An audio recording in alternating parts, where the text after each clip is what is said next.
right, we're here on a motion to modify conditions of bond to remove the GPS device. State, have you had a chance to review the We document? have reviewed, yes, Your Honor. Do you have objections? We do, Your Honor. We are not in agreement with that, but I believe defense has a modification of their motion to which they'd like to take with the court. Yes. State, yes. So, Your Honor, Mr. Bresenio works in construction. So the device is burdensome to him and we are asking that it be removed. But alternatively, what we would ask is the court's assistance in dealing with the pretrial officer. Mr. Bresenio is on partial house arrest right now. I literally thought he was on full house arrest. The pretrial officer has been so aggressive that Mr. Bresenio lost a job he had just started when he contracted with me because of contact between that employer and the pretrial officer. The pretrial officer, I've spoken to him twice. He's one of the rudest people I've ever dealt with from the county. He threatened to violate my client when our consultation ran a few minutes late. He would not give us more than an hour to meet. He called in the middle of our consultation to verify that my client was physically present, despite the fact that he can tell my client's physically present because of the GPS monitor. It is incredibly burdensome to my client. So if you could just leave him monitored and remove the partial, that would solve our problem. But I don't know what's going on with pretrial. My client's been nothing but polite to me, and I can tell you I've been nothing but polite with this pretrial officer. All right, who's the pretrial officer? What's his name? Joe Garcia. All right, talk with Ms. Ferguson. We'll have them zoom in. Thank you, Your Honor. All right, thank you. Just have a seat. All right, Mr. Garza, are you the pretrial services officer for Luz Eduardo Bresenio? Yes, Your Honor. All right, so these are the issues, and this is what I'm being told. I really don't deal in hyperbole. I just want the facts. So I'm being told that Mr. Bresenio has employment. He works construction. And in the defense's motion, it says all hours of the night and required traveling depending on the jobs. All right, we're not going to do the all hours of the night. What I want to know is if he's given a set time where he can be out on employment. Are you going to be able to follow through on that, or do you need him to call in to say he's working employment? So he would have to provide us the already set schedule for employment. All right, so here's the deal. It's construction. Usually they don't have a set schedule. And this is from my background in dealing with construction workers and doing a little bit construction myself. Mm-hmm. You don't know, unless you own the business, you don't know where they're going to send you. They may need you one day in Guadalupe to lay foundation. They may need you one day in Bexar County to put up framing. They may need you one day in Travis County to do tape and float. So my question is, if he's given set hours, let's say, for example, it's Monday through Friday, 7 a.m. to 7 p.m. Can he pick up the phone, call you? If you're not there, leave a message and say, this is Luis Eduardo Bresenio, SID number, give him your SID number. I am going to be at the construction site in Bexar County, hypothetically, 300 De La Rosa. And then you can check on GPS. Either he's at 300 De La Rosa or he's not. If he's not, then that's a violation. Are we able to do that?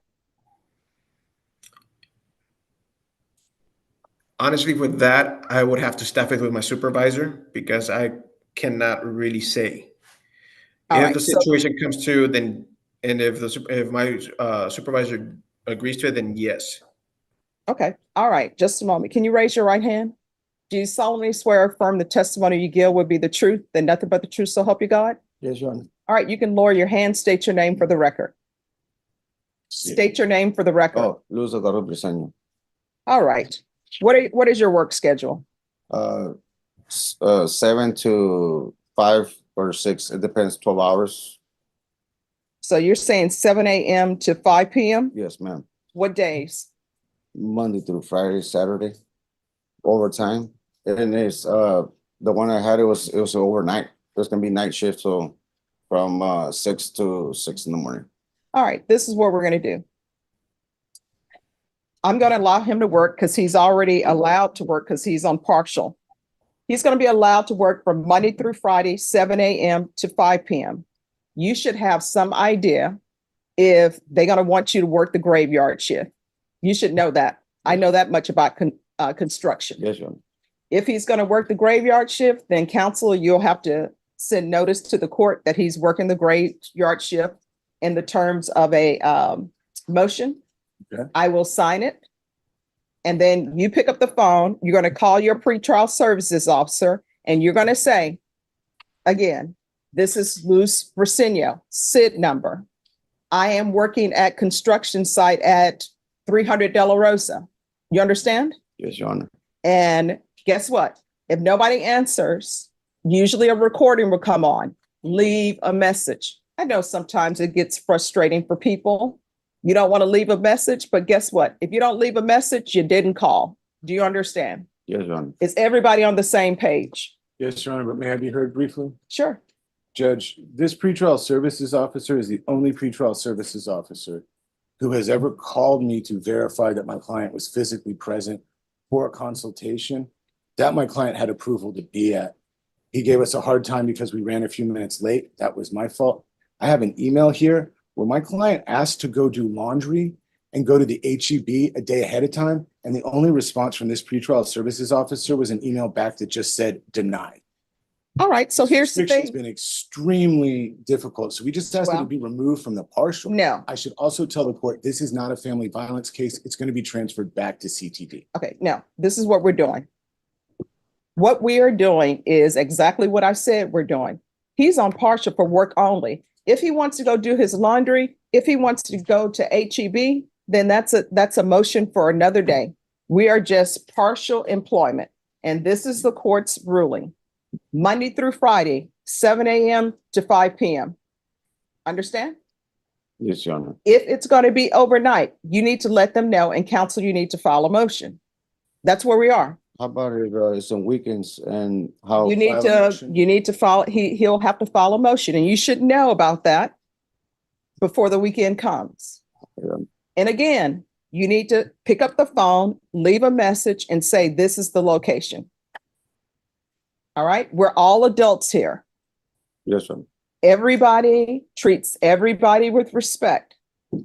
I do understand, and I'm ordering, do I need to order everybody to treat everybody with respect? Okay, I'm ordering everybody to treat everybody with respect, even if internally you don't respect the person, outwardly respect the person.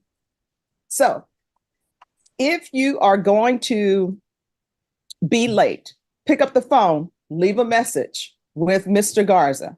This is Luis Brasenio. This is my SID number. I'm running late. I'm still at the work site. And GPS will show that you're still at the work site. Do you understand? Yes, Your Honor. I I understand because I see both sides, right?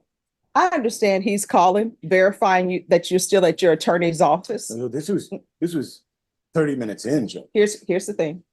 This is where we are, people. We're starting off at ground zero. I've given everybody my orders. We're going to follow through with that. Nobody here's a toddler. You know, I'm learning from my niece that toddlers have demands and you need to answer those demands. But so what we're going to do, Monday through Friday, 7 a.m., 5 p.m., he's allowed to work. Even though I'm allowing you to work, on Monday, when you go to work, if you know you're going to be at 300 De La Rosa doing construction, pick up the phone, call Mr. Garza. If he's not there, because you're not the only person he's supervising, pick up the phone, call him, leave a message, state your name, your SID number, and I'm at 300 De La Rosa doing construction. Do you understand? Yes, Your Honor. If they send you to another construction site midday, your name, SID number, Mr. Garza, I've been moved to 200 De La Rosa to do construction. Are you able to do that? Yes, Your Honor. All right. So that's what we're going to do. And here's the thing that I want everybody to understand. Everybody has a hard day. There are some days where you meet people at their job, and guess what? They've had a hard day and they're taking it out on everybody. And their patience is non-existent. I always try to have patience. And even when I'm having a hard day, I just smile. Because you know what? Once you smile, that makes the day better. Yes, Your Now, Honor. see, your problem has been solved. And then if you want to do the HEB and all of that, that's for another day. Let's solve the problem before me now, and we'll go from there. Now, Mr. Garza, we're off the record. Mr. Garza, Yes, Your Honor. is there an email that you maybe want his attorney to send an email saying where he's at as a follow-up, or is just his calling enough? I would be preferred to be either or, both call and an email. Mr. Briceño does have my email address. All right, so Mr. Briceño, are you able to email through your phone or no? Yes, Your Honor. All right. So then that's what we'll do. And guess what? Having an email, that's good for you because that's a paper trail. All right. Mhm. All right. So I am going to order. Is there anything else? No. Would Mr. Garza mind sending me an email directly to my email, which he should have, but and also would he mind if I asked, does he speak any Spanish? Because it might help with some of our communication issues. Yes, I do speak Spanish. All right. Are you a Spanish speaker? Yes. Yes, ma'am. Oh, okay. All right. All right. If there's nothing else, then that will be that. Okay. All Thank right. you very much. Thank you, Your Honor. Thank you, Thank Judge. Welcome.